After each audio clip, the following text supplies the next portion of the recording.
Dak, eighth year in the NFL. I had to look that up a couple times. Can you believe it's year 8?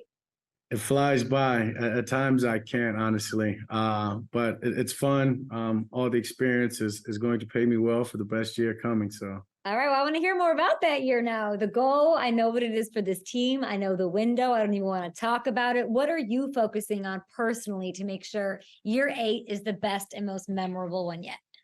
Yeah, just super detailed in my preparation, detailed and getting the offense and everybody on the same page. But yeah, when you're going into year 8, you've played a lot of football. So really just using all my experiences, all the success, the failures, the scars, and really just using them to make sure that I teach guys about them, that we're vocal about them, and that we're going to just get better and be our best each and every week, understand how hard this league is. And every week matters. Having this 2 last seasons of 12 wins, you get near the end and you look back at 1 or 2 games that put you in a better position or seeding for the playoffs. So just taking it week by week and honestly day by day to get better and to give everything that we have and just know the importance of every day and not take it for granted. As we said, going into year 8, it's a blessing, but the last thing I'm doing is taking a day for granted. I love to hear that. Now your I don't even know, resume is amazing. Heisman contender, Pro Bowler, Rookie of the Year, Walter Payton Man of the Year. You do it all, but you find your way to expand your repertoire even a little bit more this season. Mike McCarthy had you, my friend, calling plays in the preseason finale game against the Raiders. I was freaking out. I love to see it. And you guys put up 31 points. So I need to know what you gained from that experience. Yeah, it was fun. I mean, just obviously that I did the preparation throughout the week. He made sure that I understood that I was calling plays and had to do that, and so I embraced that. But it really wasn't any different than my own preparation of getting ready to play a game. But just getting into that game, having the coaches listen to me call the personnel and dial the plays out, was fun. As I said, I played a lot of video games in my day, so to be able to bring all of that into a real life game and yeah, as you said, go score 31 points and really just send one of my brothers out, Will Greer, on an amazing performance and just helping him and playing a little part in that. Something that I'll never forget, and was just blessed to do it that night. And now you got Trey there. How's that going? It's going well. He's come in, ready to learn, ready to get better, ready to help this team. Obviously, he's a great guy, and so he's been a good fit to the quarterback room. Dak, I have been getting really good vibes from your team, from you. I'm so happy that you're healthy to start the season. That's incredible. And, Lowe's, which you're here with, they're all about never stop improving. And that's what you're saying that you're doing. I want to know who at training camp benefited the most from having you out there. Is it Diggs? Is it Ceedee? That's a good question. Hopefully everybody. But I'd love to say that the defense did. Whether it's Diggs, whether it's Gilmore, whether it's the linebacker core, even just that rush, and really just every day that we got out there, it was about improving. As we know, we're going against the best defense in the NFL. As every day was tough. As an iron sharpens iron. I understand our trash talking went viral, but that's just brothers really just trying to pull the best out of one another. And so I would hope the whole defense did. Okay, but Dak, I look at you and I think Walter Payton Man of the Year, like you've got a Captain America vibe going, like you're a perfect spokesman for the NFL, for Lowe's, and a million other things. And then I'm looking at this trash talk and I'm like, who is this? Like, what? I don't know you have that in you, Dak. Yeah, there's a competitive side to me that can get a little nasty, and I try to keep that in between the lines and in the locker room. But that's just what competing does. When you have a lot of passion for what you do, you put a lot of time into it, put a lot of effort into it. Yeah, things happen. I'm the youngest of 3 boys, so I've heard it all. Trash talked it all. Trash talked with the best, and so it's really just about making sure you're getting the best out of your teammates. And some guys need that, and that's all that was about. I feel like Gilmore probably says nothing. That's he's coaching. He's just giving good tips back and forth, but the trash talking, yeah, not him. I mentioned Ceedee. Do you ever see him make a catch? I mean, I see it and I still get knocked off the couch. Do you have that feeling still when you see what he can do in practice or on the field? Yeah, I definitely do. He's one of the best players, one of the best athletes, receivers that I've been around, and he's young, and that's what's crazy is he has so much, so long of a career, I guess, left. And so he's going to continue to get better, and he makes catches all the time. He's fast. Just was watching him catch a ball in split the defense, and you see his speed, and he's a guy that has it all, and just his passion for the game is second to none, and that's one of my favorite things about him.